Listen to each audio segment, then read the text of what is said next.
Hello and welcome to Fur, Fins, and Feathers. We are very, very fortunate and very blessed today to have a good friend of ours and a person who is very well known in the canine and feline community. She's mostly a cat lover. Her name's Pam Robinson, and she and her husband Orrin operate It's All About the Animals in Rochester, Massachusetts. Welcome, Pam. Thank you, Brian. Thank you for inviting me. It's nice to be here. It's good to see you again. Thank you. Pam and I have become good friends over the years. We have. Pam invited me several years ago when I was writing at the Standard Times in New Bedford to come and visit her shelter, and I fell in love with the place. And one of her cats, Butterball, became one of my forever pets. Sure did. And Butterball is quite a character, I understand. Butterball is quite the character. She's a lovely cat, and we really, really have spent so much time really enjoying her and having a lot of fun. And that's what it's all about. It's to love your animals and take care of them. They are wonderful, wonderful little beings, aren't they? You got a big event coming up this week. We do, Brian. Could you tell us about the Oktoberfest? Oktoberfest, sure. It's our big fundraiser of the year. We usually do one fundraiser, and we chose to have it in the month of October. We can have a lot of fun. You can dress as costumes. This year, we're fortunate to have approximately 31 vendors. It's a very relaxed atmosphere, very family friendly, and of course there's no charge at all. And it's one of our ways of getting our I've been a few times and it's a huge fun day. It is. It's a lot of fun. People look forward to having the Oktoberfest. It's very relaxed. And people have made friends, and the artisans can sell their wares, and we like to promote them also. And it's a way they can see our shelter. We do give tours of the shelter. No cats are allowed to be adopted on that day. We don't even take applications because we do not do same-day adoptions anyhow. But it's a lot of fun. It's from 11 to 4. And what are you doing to the litter? What are you doing, silly? It's from 11 to 4. And there's a huge raffle that we have. And we're also very fortunate this year. We have a silent auction of the Patriots tickets. And it's section 143, row 18, seats 6 and 7. So they're really, really great seats. And we also have Red Sox tickets that'll be on for a silent auction. The date we still have to find out what the date is going to be. But I think it's going to be a great event. 100% of all proceeds will benefit the shelter? 100%. Every dime that goes into the shelter or donated to us goes directly to the care of the animals. We don't spend money on advertising, and it's just for the care of our animals. There's free parking and admission. Free parking, correct. Burgers, hot dogs, soup. It's going to be a nice day. Hopefully, it's supposed to be. And we are not going to see any rain. I hope not. I hope Hurricane Michael stays away. 25 vendors, local vendors. Right now we have about 31. 30, so that's expanded. Yeah, it has. It's a wonderful, wonderful event. Thank you. We think so too. We look forward to it. How many years has it been running? Well, the shelter, probably about 10 years. But we've just expanded as of last year, so we have a larger facility now. We do have separate little buildings that we use for our quarantine. We are cage-free. The only animals that would be in cages are the ones that are either sick or they're under quarantine. Once quarantine is over, we allow them to free roam. My quarantine period is 2 weeks. I believe in quarantining all animals for 2 weeks. Then after that, then we do the regular, medical routine and put them up for adoption. How many cats come through your doors every year? Every year we average somewhere between 350, 400 every year. And we deal mainly in the abused and the abandoned. Which is very, very important. It is. There's a lot of it out there. There's a lot of you know, people move, they just let their animals go. Unfortunately, there's a lot of suffering for these felines out there. And that's why, you know, we do take in dogs, but primarily, usually when we take in dogs, it's never advertised because they go so fast. But primarily, it's felines. We feel it's a huge need for them, and we want to really put everything into helping where it's needed. And here we have little Winnie. Winnie, can you Tell turn us around? about Winnie. Okay. Well, I have a trapper, and she traps. We do TNR, what they call trap, neuter, return. Unfortunately, you know, the funds are really, really tough to get to be able to spay and neuter these animals because they're released back. They're the ones that are not adoptable, meaning they're aggressive, and you can't keep aggressive cats. So we trap them, neuter them, spay them, and return them back to where they came. So we were set up at Walmart, and my trapper was there, you know, promoting our Oktoberfest, and of course, somebody came up to her and says, "There's a kitten down there." So she trapped the kitten, and the kitten came home, and we've advertised her. No, she doesn't have an owner, so we believe that she was a dump-off. And I tested her for feline leukemia, FIV, and heartworm, and she was negative. So she'll be going in to be spayed very shortly. Then after she's treated for coccidia, giardia, and she gets, well, at her age, she's about 4 months, so they require like 2 distumpers after the age of 4 months. I'll be giving her the vaccines. She's a character. Deworming her, and she'll be ready to go to her new home. Huh, Winnie?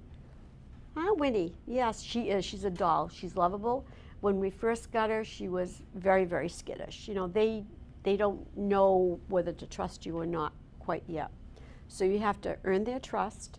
And she was with me probably for about a week, and then she just turned right around and look at her. She's a cute little character, aren't you?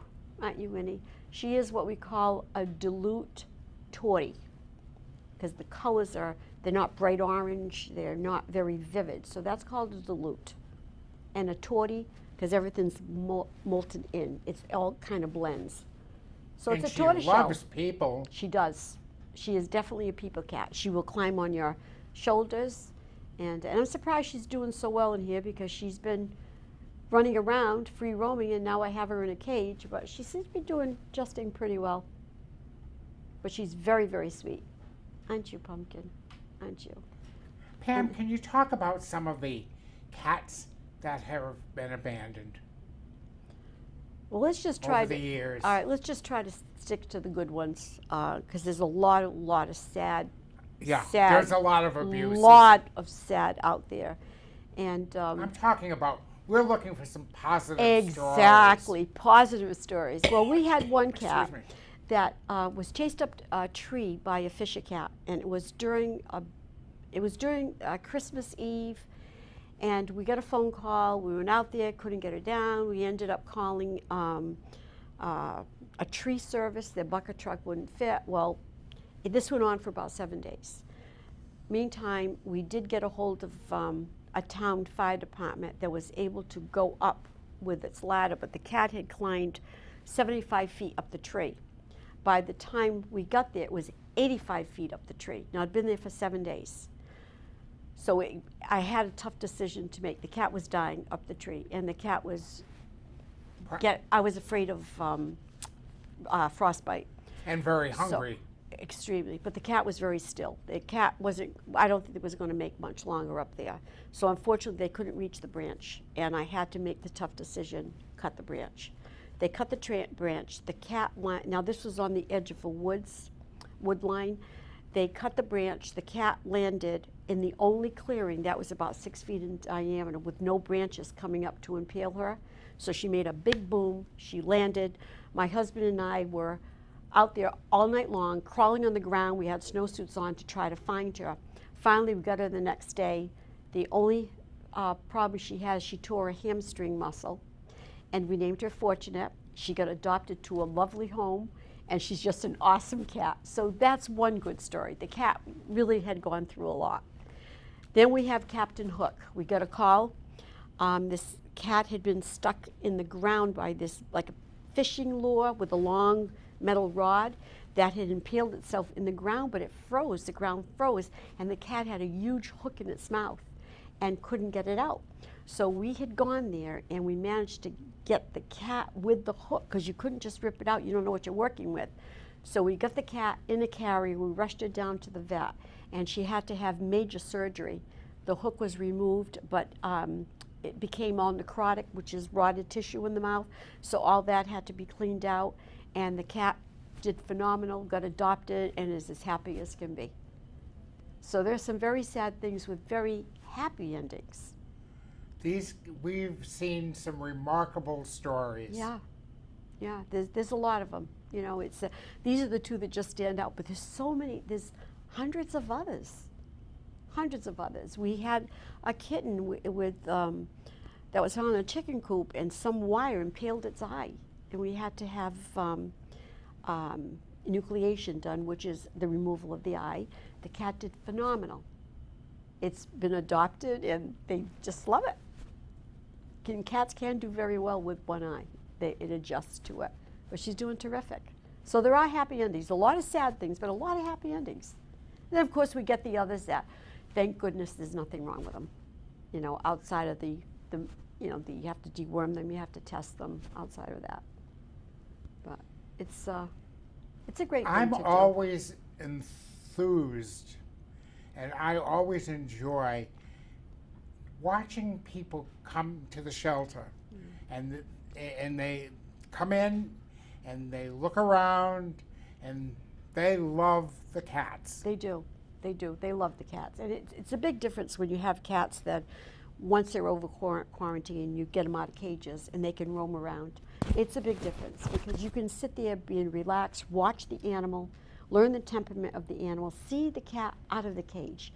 A lot of times cats are kept in cages and they become cage aggressive, being kept in there so long. You know, and I look at it this way.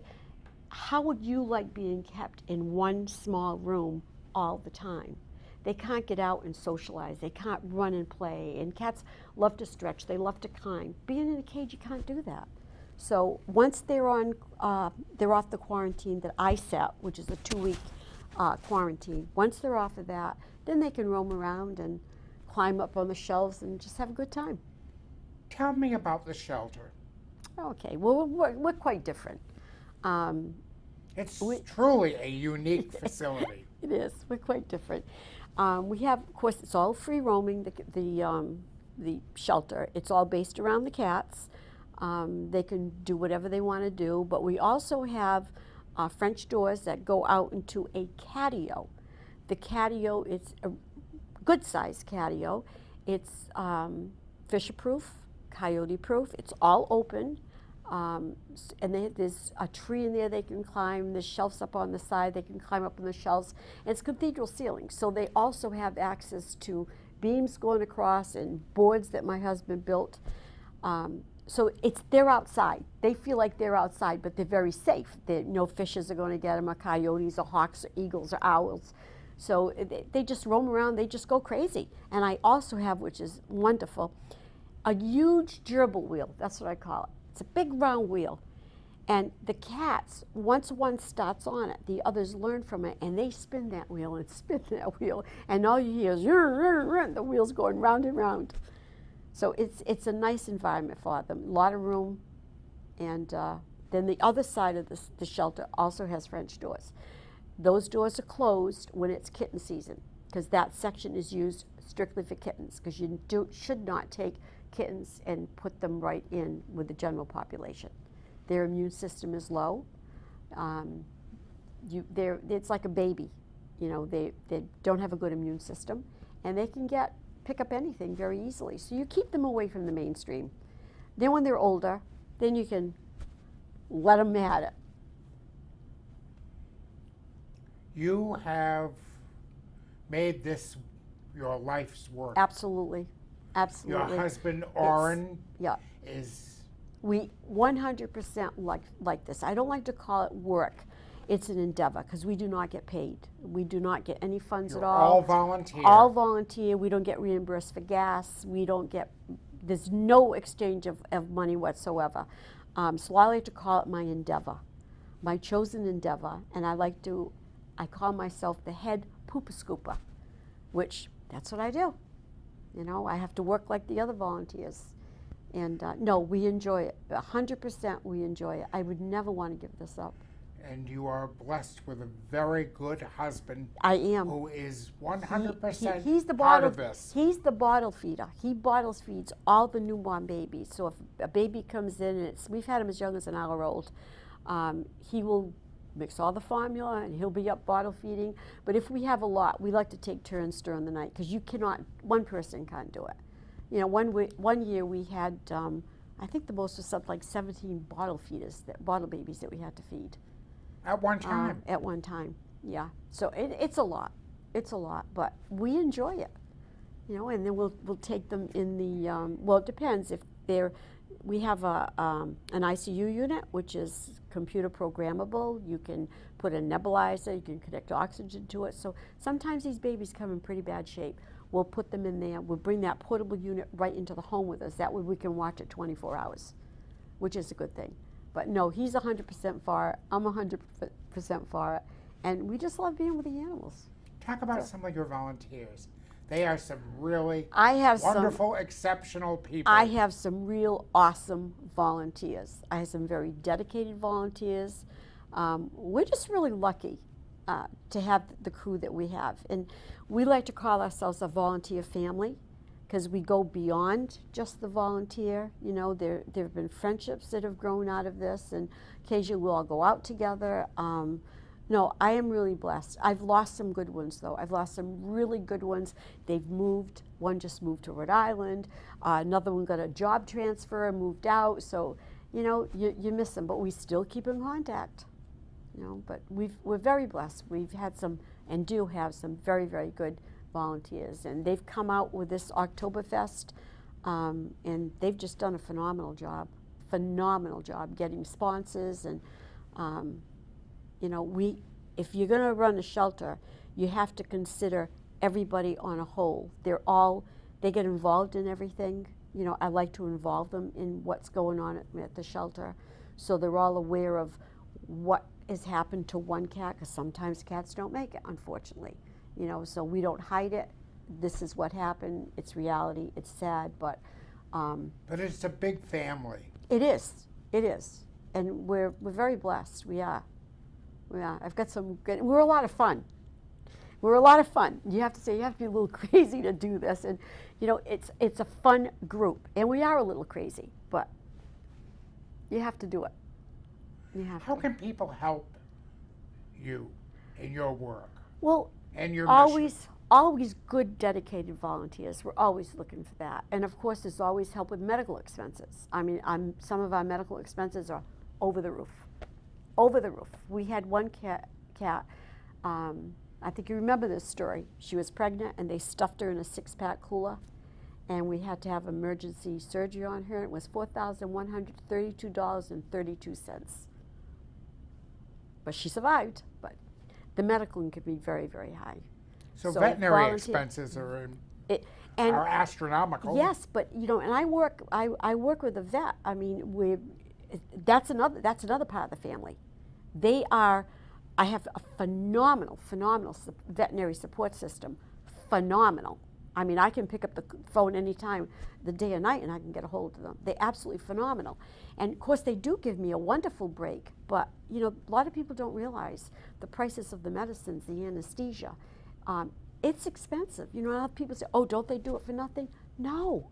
How can they? They have to eat. They don't know the cost of this. It's a lot of money. They have bills too. Oh my gosh, do they? Yes, yes, they do. But I'm truly blessed with my veterinarians. They're great.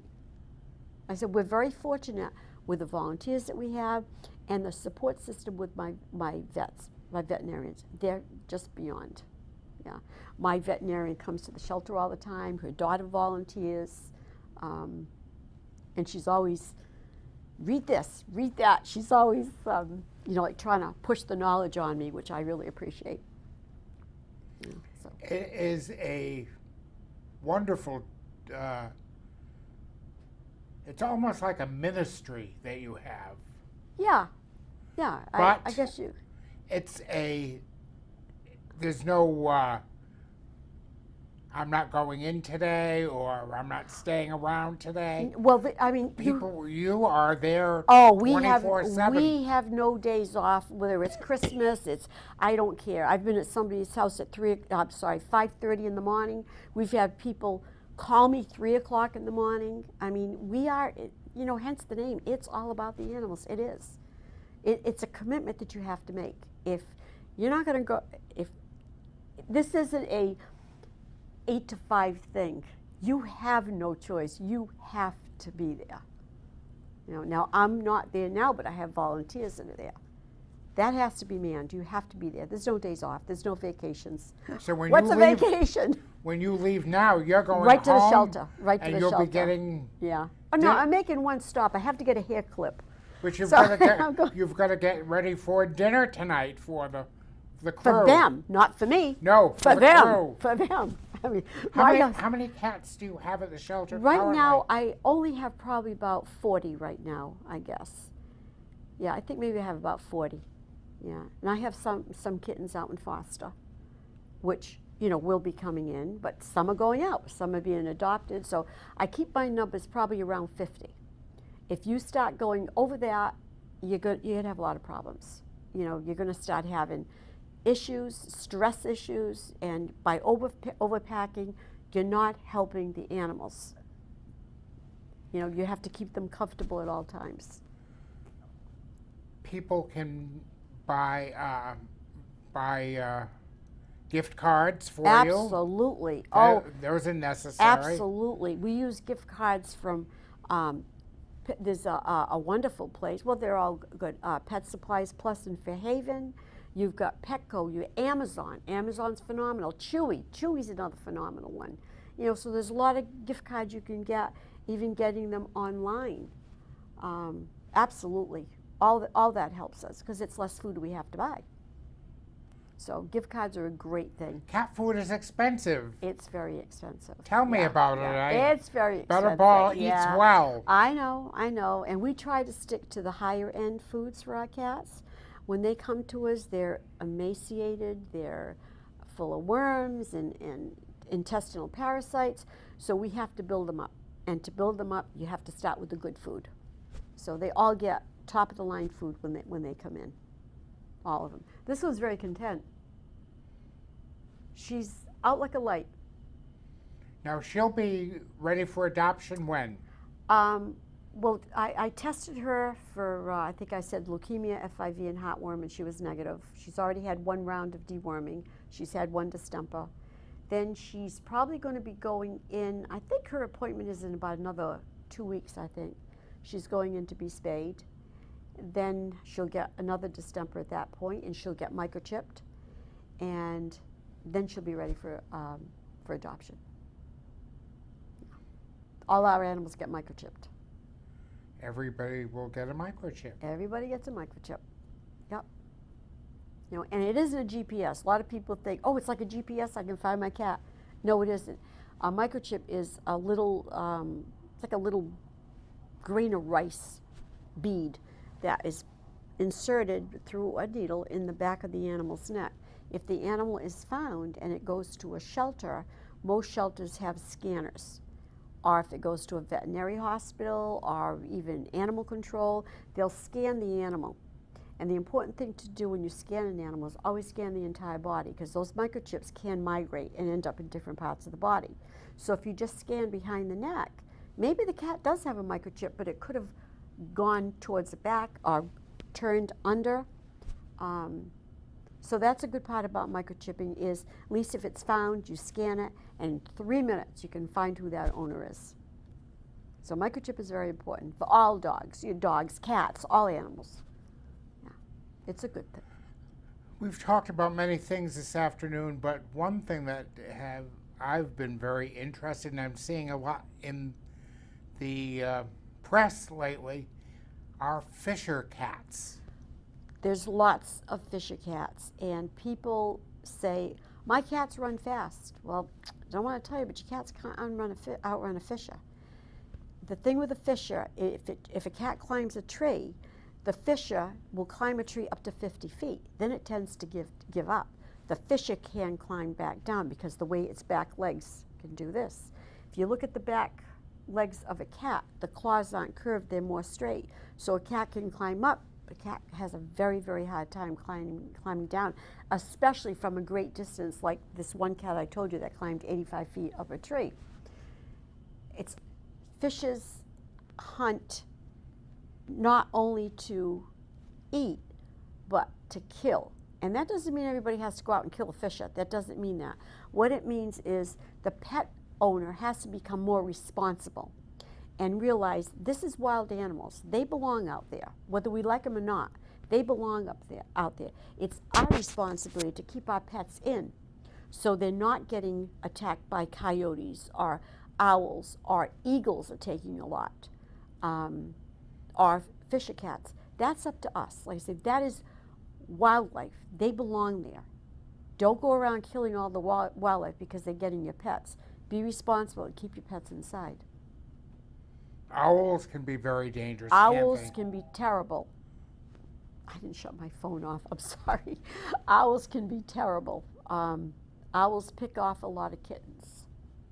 They just pick them right off and carry them off to the nest. Eagles do the same thing. Eagles have gone after small dogs. Fishes have gone after dogs. It's not safe for animals anymore, to like your pets, to be outside. It's really not safe anymore.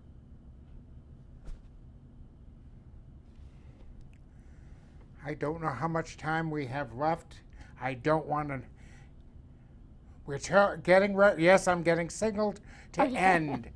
We are, hopefully, we would love to see you, everyone, at the October Fest. October, right. And the 14th, which is Sunday, October 14th, from 11 to 4. Come and have lunch, have some fun, meet Pam, bring some dog food or cat food. The animals need all the help they can get.